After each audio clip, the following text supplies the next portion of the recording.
আসসালামু আলাইকুম। আসসালামু আলাইকুম।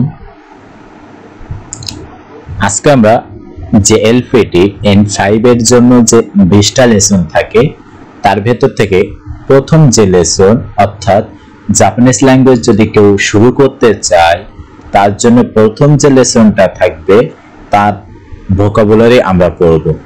এন্ড কেউ যদি জাপানি ভাষায় শিখতে চায় তাহলে প্রথম তাকে যে ভোকাবুলারিটা সাধারণত স্টাডি করে সেটা হলো ওয়াতাশি।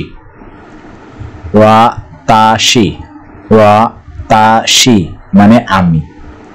ওয়াতাশি তাচি ওয়াতাশি তাচি মানে আমরা। আনাতা আনাতা আনাতা আনাতা তুমি। আনোহিতো আনোহিতো আনোহিতো মানে ওই লোক। এখানে যদি আমরা ব্যাখ্যা করে বলতে চাই, আনো মানে ওই, হিত মানে লোক। আনোহিত মানে ওই লোক।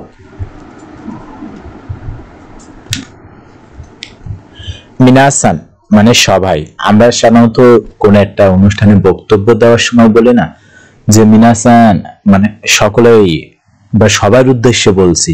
এই যে সবাই বা সকলেই বা উপস্থিত সকলেই, এই ক্ষেত্রে আমরা মিনাসান ব্যবহার করব। তাহলে প্রথমটা আমরা কি বলছি? ওয়াতাশি মানে আমি। ওয়াতাশি মানে আমি। ওয়াতাশি তাসি মানে আমরা। আনাতা মানে আপনি। আনোহিত মানে ওই লোক। মিনাসান মানে সবাই। এই যে একটা নদীর ঢেউর মতো যে একটা চিহ্ন আছে, এটাকে আমরা আপনারা বা আমরা সবাই বলবো নানি নানি। জাপানিজরা এটাকে কি বলে? নানি নানি। তাহলে এটা কি হবে? নানি নানি সান। নানি নানি সান। ব্যক্তির নামের পর নানি নানি সান বসে। ব্যক্তির নাম মানে রহিম, একটা ব্যক্তির নাম, এরপরে কি বসবে? সান। রহিম সান, করিম সান, কাদের সান, তরিকুল সান। মানে আপনি কোন একটা ব্যক্তির নাম বললেন এবং তারপরে আমরা কি বলবো? সান বলবো। কারণ আমরা যেমন এখন ইংরেজি থেকে আমাদের বাংলা অনেকটা এসে গেছে। আপনারা যারা অফিসে জব করে বা অফিসে যাবেন দেখবেন যে আপনারা এমন বলে যে রফিক সাহেব এইটা দেখে। এই যে সাহেব, এই সাহেব জাতীয় অর্থে সান বসে। নানি নানি চান, চান বসে বাচ্চাদের নামের শেষে। অর্থাৎ বাচ্চা বলতে সাধারণত যেসব শিশুরা থাকে তাদের ক্ষেত্রে আমরা চান বসাবো। রহিম চান, করিম চান ইত্যাদি। অর্থাৎ চান এবং চানের মাধ্যমে আমরা বুঝতে পারবো যে ইনি প্রাপ্তবয়স্ক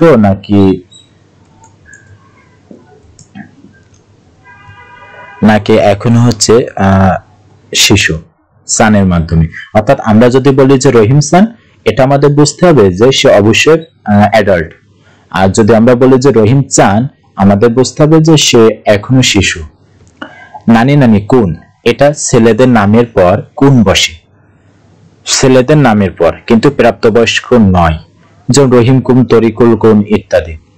নানি নানি জিন, ন্যাশনালিটি বা জাতীয়তা বোঝাতে। আমরা বলি না বাংলাদেশি, এই যে আমরা লাস্টে একটা কি দিই? ই যোগ করি, আই যোগ করি। এই আই অর্থ হচ্ছে জিন বসে। আমরা বাংলাদেশ যুক্ত ই, বাংলাদেশি। এই যে এক্সট্রা যে ওয়ার্ডটা আনছি তারপরে হয়তো আমরা জিন বসাবো। অর্থাৎ আমরা যে জাপানিজ অনুযায়ী বলি তাহলে বাংলাদেশ জিন মানে বাংলাদেশি। ইন্ডিয়া জিন মানে ইন্ডিয়ান। নিহন মানে জাপান, নিহন জিন মানে জাপানিজ। সেন্সেই মানে মহোদয় বা আমরা শিক্ষকত্বে ব্যবহার করি। কিয়োশি মানে টিচার। সেন্সেই এবং কিয়োশি দুইটা শিক্ষকত্বে ব্যবহার করা হয়, তবে পার্থক্য আছে। পার্থক্য বলতে আমি একজন শিক্ষক, এই ক্ষেত্রে অবশ্যই কিয়োশি বলতে হবে। ওয়াতাশি ওয়া কিয়োশি দেশ। কিন্তু অন্য কারোর ক্ষেত্রে বলতে গেলে সেন্সে বলবে যে রহিম সেন্সে দেশ মানে রহিম সাহেব একজন শিক্ষক। এই ক্ষেত্রে কি বসবে? অর্থাৎ নিজে শিক্ষক, এই ক্ষেত্রে কিয়োশি বসবে। এন্ড নিজে ব্যতীত অন্য ক্ষেত্রে সেন্সে বসবে। গাকুসেই, গাকুসেই মানে স্টুডেন্ট, গাকুসেই মানে স্টুডেন্ট, এটা ছাত্র বা ছাত্রী উভয় অর্থে বসবে। কাইশা ইন, কাইশা ইন মানে কোম্পানির এমপ্লয়ি মানে কোম্পানি কর্মকর্তা। শাইন শাইন মানে কোম্পানির কর্মচারী।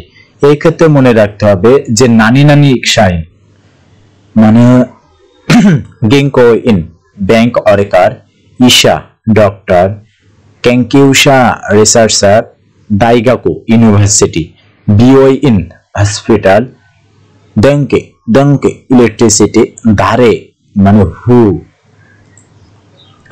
নানি নানি সাই আমরা বলি না, সাইটা হচ্ছে ইয়ার্স ওল্ড, তার বয়স 13 বছর। এই যে বছর এই ক্ষেত্রে কি বসে, সাই বসে। আর 13টা কি, এই যে নানি নানি এই ক্ষেত্রে 13টা বসবে মানে সংখ্যা বসবে। আমরা যদি বলি তার বয়স 23 বছর তাহলে 23 সাই দেশ, যদি বলি তার বয়স 30 বছর 30 সাই দেশ। ওই কুৎসু হাউ ওল্ড আপনার বয়স কত? হাই ইয়েস ইয়ে নো। এর মাধ্যমে আজকে মিন্নানো নিহঙ্গ ভোকাবুলারি 1 শেষ হলো। আপনাদের যদি কোনো রকম মতামত থাকে আপনারা অবশ্যই আমাকে কমেন্টের মাধ্যমে জানাবেন। ধন্যবাদ।